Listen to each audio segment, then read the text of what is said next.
Hi you guys, welcome back to my channel. I really hope you're all well. Can I just say, consistency! Oh my god, can you believe it? I did promise at the start of this year, whenever it was I did my I'm back video, I promised that I would try and upload more consistently, and she's doing it. It's happening. It's all good. We love it. We love that for me. We love that for you, hopefully. Yeah, anyway, today I'm coming at you with my first book haul of the year. These books have all been bought, I think, since the start of the year.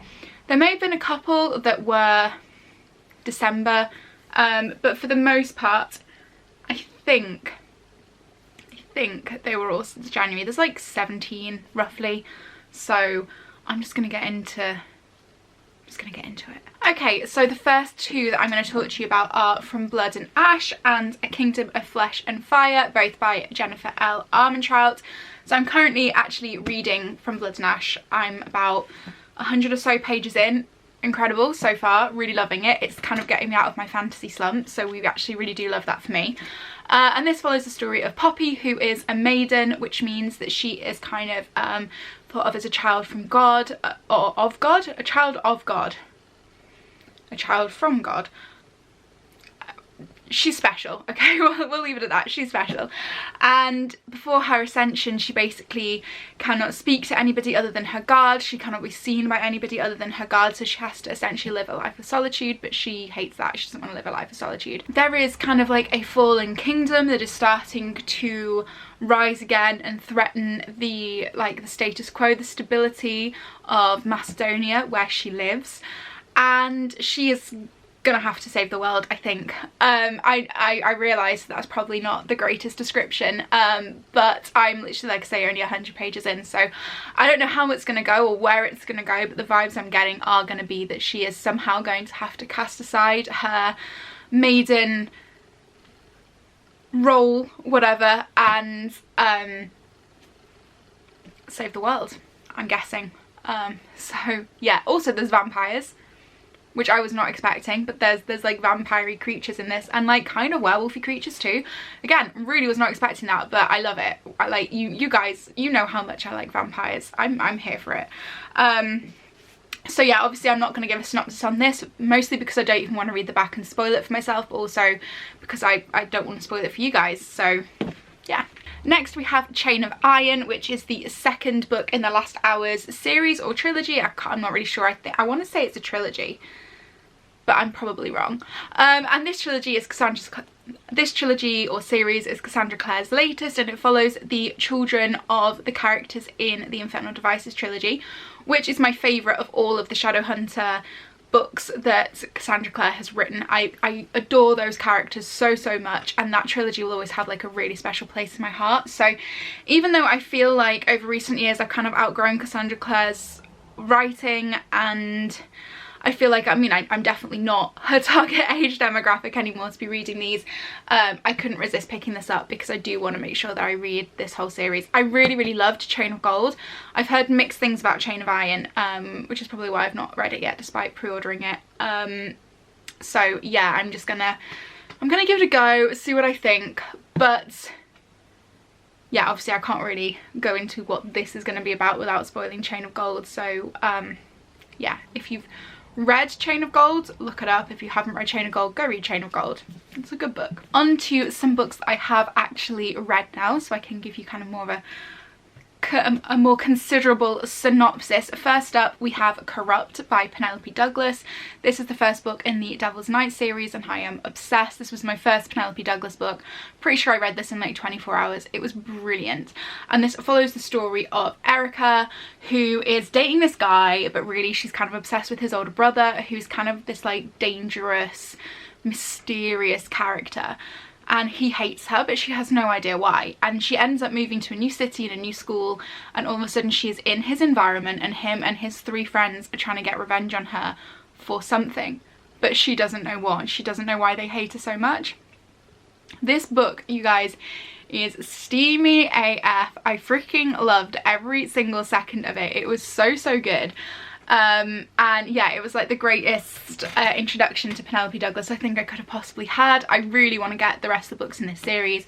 I'm just putting myself on a little book buying ban at the moment, so once I've got through more of my TBR pile and I'm allowed to buy books again, I will 100% be finishing the series off, because it was a truly wonderful reading experience. I loved every second of it. The suspense, the steam, so good. Another book I have bought and read is Verity by Colleen Hoover. I won't talk too much about this because I have given a more in-depth kind of review in my wrap-up, but essentially this follows the story of Lowen, who is an author, a struggling author in New York, who gets given the opportunity to finish off a famous author's kind of crime thriller series because she is injured from an accident. She's unable to finish it herself, so she goes to her house, she starts writing this series, and she discovers a lot of stuff is really untoward. This is brilliant. It's a romance thriller, which is something that I've not read before, and while it's not as heavy on the romance and the steam that I was kind of hoping it to be, I really like the thriller aspect. This was like a 3-star read for me though, because the ending did let it down, so I don't know if you guys might agree with me on that one or if you loved it, but yeah, it was still a really great read. I really enjoyed it, just that ending was just honestly unnecessary. She could have left it at the last chapter, it would have been perfect, but no, there was the epilogue. Okay, so I've actually done a full-on standalone video for this book, which I will leave linked in the cards for you. This is A Court of Silver Flames by Sarah J Maas. It's brilliant. This is the fourth full-length novel in the A Court of Thorns and Roses series, or the 5th release in that series if you want to count A Court of Frost and Starlight. This follows the story of Nesta, and it takes place kind of after the events in A Court of Wings and Ruin and A Court of Frost and Starlight, so it kind of centres around Nesta's, I guess, recovery from the events in these earlier series, and follows kind of her journey to finding herself again. Brilliant, great mental health representation, loved it, loved the steam. Like I say, I've spoken about it in more depth in my dedicated review video, so if you want to know more about it, definitely go and watch that. But this is brilliant. It's a beast, so it's not for the faint-hearted, but it's wonderful. I love this. Great. The next book, I'm going to do kind of a more in-depth video about this kind of genre soon, so I'm not going to go too in-depth about this, but this is Denim Vipers by K.A. Knight, and I believe I heard about this through Morton Mary and her channel. I'll try and remember to link it below. This is a reverse harem, dark, taboo romance, and follows the story of Roxy, who is sold to the mafia to pay off her father's debt. And oh my god, this freaking book, you guys. So I read this the day I got the second Pfizer dose of the vaccine, and I started it the day and then spent the whole next day in bed with like a raging fever. I felt horrific. I was so unwell, and this book kept me company, and you guys, oh my god. I read a Goodreads review that essentially, it was a 5-star review, and it basically said that she felt like she needed Jesus after she finished this. It was, yeah, that's exactly how I felt. I felt like I needed to cleanse my sins, but I loved every second of this. I don't know what that says about me. It was so good. It was honestly just so messed up in so many ways, and yet I loved it so much. So if you like a taboo romance and you want everything you thought about yourself to be challenged, give this a read. Oh my god. And one that I actually read for university now, this is Charles Dickens' A Christmas Carol and Other Christmas Books. So I've actually only read A Christmas Carol, as you can see from my extensive tabbing and annotating. We had to read A Christmas Carol as part of our first literature unit. I'm studying English literature and creative writing through the Open University for anybody who is interested in what I'm doing, and this, yeah, was part of the first kind of literature unit within the first module that I'm studying. I loved it. I love A Christmas Carol. I've read it before. It's the only Dickens I've read. That will change, I believe, with the next module that I do. I'm going to get to read Great Expectations. So excited. Yeah, I loved it. For anyone who is unfamiliar with The Tale of A Christmas Carol, it follows Ebenezer Scrooge, who is a very he's very anti-Christmas, he's anti-everything fun. He's not a very nice man at all, and he gets visited by 3 ghosts on Christmas Eve who essentially take him on a journey to his own redemption. And it's wonderful, and I actually really enjoyed reading it this time because I got to analyse the text more and I was able to think about it more critically, and yeah, it was wonderful. I think it's an incredible work of art actually, and I find it really funny too, so that helps. Okay, so on to the books, more books that I haven't read, and majority of these, there's 2 for school and then the rest are all birthday presents. Actually, I will tell you about the school ones first and then we will get on to the birthday presents. So these are ones that I'm not necessarily looking forward to reading, and I know, it is what it is. The first one is Antagon by Sophocles. This is a play.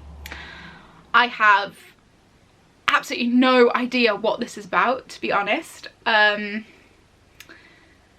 just going to read you the blurb because I'm not at the point in the module where I'm studying this or the next book yet, so I don't know the relevance in terms of why we're studying these. But this basically says, Antagon continues to inspire ongoing reinterpretation, being viewed as a study of state authority, youth versus experience, and a critique of a political leader making unpopular decisions. Antagon, defying her uncle Creon's decree that her brother should remain unburied, challenges the morality of man's law, overruling the laws of the gods. I want to say that maybe this has like is this set in Greece? I always thought this was maybe set in Greece. You know what, I'm not even going to embarrass myself. I have to read this. I'm not looking forward to reading it, but the mercy is that it is really thin. So, yeah.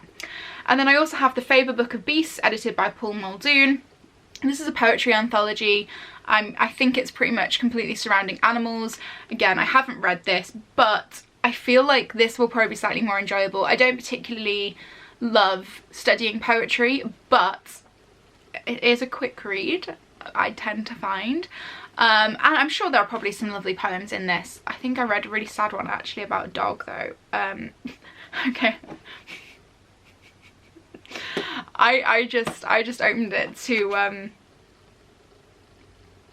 I just opened it to a poem. So I just opened it to a random page, and the first poem on the page was called I Have a Gentle Cock, and it just I'm sorry, I'm being a child. Wow. Anyway, yeah, I feel like I saw a really sad dog poem in this, which means that I'm not massively looking forward to reading it, because I'm scared that I'm going to see like sad poems about animals, and I love animals. But yeah, anyway, those are my school books.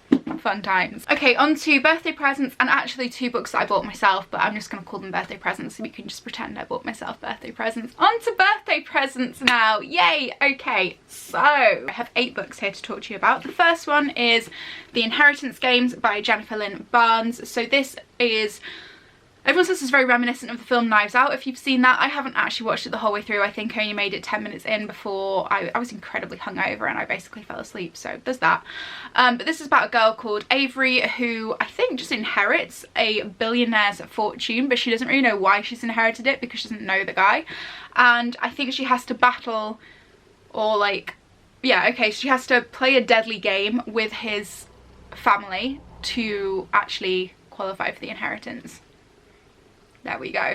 It's a really terrible summary there. I think this is YA. I thought this wasn't YA, which is why I bought it, and then I discovered it was YA, and it's made me feel a little bit more like, I bought this with a voucher by the way, it's made me feel a little bit more like about reading it, because I'm not a massive fan of YA books these days, but it's on my TBR for April, so who knows. Next up we have The Stopover by T.L. Swan. This is one of the ones I bought for myself, and this basically tells a story of a guy and a girl who meet on a plane to New York, and the plane gets grounded overnight, so they have a stopover, and I'm guessing there's a night of wild passion, and then they never see each other again until she goes for a job interview, and who should be interviewing her but the guy she had the crazy night of passion with. I feel like it's such a cliche. I think I've read like 1,000,001 books that take that kind of one night stand and then they're interviewing her, or one night stand and then it's their new boss.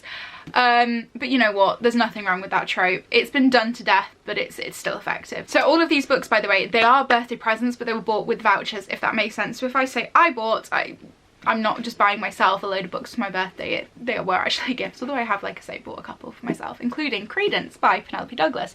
So I'm on a bit of a Penelope Douglas binge, as I told you in as I mentioned earlier on in the video. Okay, so this book follows a girl whose family basically all pass away, and she has to move in with her step uncle and his son up in the mountains somewhere, and I think they're quite isolated, they're quite far away from all civilization, and effectively she ends up having some kind of sexual relationship with both the father and the son, I think. I'm not sure. This is apparently one of like, it's one of her greatest kind of taboo romances. Everyone goes on about how good this is, so I couldn't resist picking it up. I'm also like mildly obsessed with the cover. I just think it's really, really pretty. So yeah, I'm looking forward to reading this. I'm excited to see if I enjoy it as much as I enjoyed Corrupt.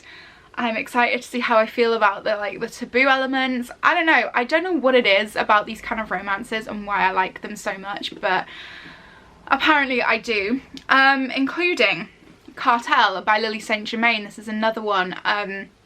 This is a cartel romance. Wow, like how could you tell from that?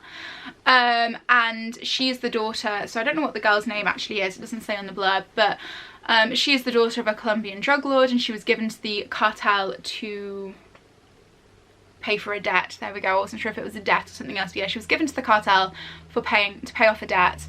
And I think that obviously she'll fall in love with them, or they'll fall in love with her, or there's going to be some kind of love situation.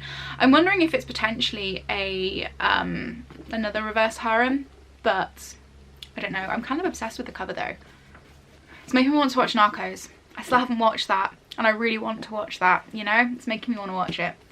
Last 4 books now. So the first one is actually a non-fiction pick. It is Jen Sicero's You Are a Badass. Everyone talks about how good this is and kind of how it really helped them change their mindset about life and money and their career and all that kind of stuff. So I thought, you know what, I'll pick it up, give it a go, see if this gives me the boost that I need in 2021. So I will, I guess, read it and report back. Next up we actually have, this is quite a funny one. So this book was on my mum's bookshelves when I was little, and I was in a massive, like, I was a huge horse girl when I was a kid. And I used to see this on her bookshelves and always ask if I could read it, and she'd never let me, and I used to get really upset that she wouldn't let me read it because I just thought it was a book about horses. Apparently it's not. Apparently it's a really smutty romance. This is Jilly Cooper's Riders. So when I was talking to mum about buying, you know, some books with my vouchers for Christmas, she was really hyped when I said that I was thinking of buying this. We'd been speaking about it quite a bit over the last few weeks, and I actually had a dream that I had this. So I was like, you know what, maybe that's a sign from the universe that I'm supposed to buy it. So this is set in the Cotswolds in England, and there's kind of a rivalry between 2 professional horse riders that are called Jake Lovell and Rupert Campbell Black. How very British. And yeah, apparently this this feud takes them kind of all around the professional riding circuit, all the way to the Olympics. I'm guessing the feud's probably over a woman. It doesn't say it, but I mean, I know it's a romance, and I mean, you can tell from the cover. So very 80s kind of cover. I'm really feeling it. I'm excited to read this. It's a bit of a beast, so I don't know when I'm going to get to it, but I am excited to get to it. So yeah, it's also very floppy. Look at that. We love a floppy paperback. Last 2 now. So first off we have A Kingdom of Copper by S.A. Chakraborty. This is the 2nd book in the City of Brass trilogy. I read City of Brass in March, and honestly I was disappointed by it. I think I gave it a 3-star rating. It was in the middle of my fantasy slump, which probably didn't help matters, but I just found that I wasn't getting what I wanted or hoped from it, which is a real shame because I had some real high hopes for it. I thought it was going to be like a definite 5-star read.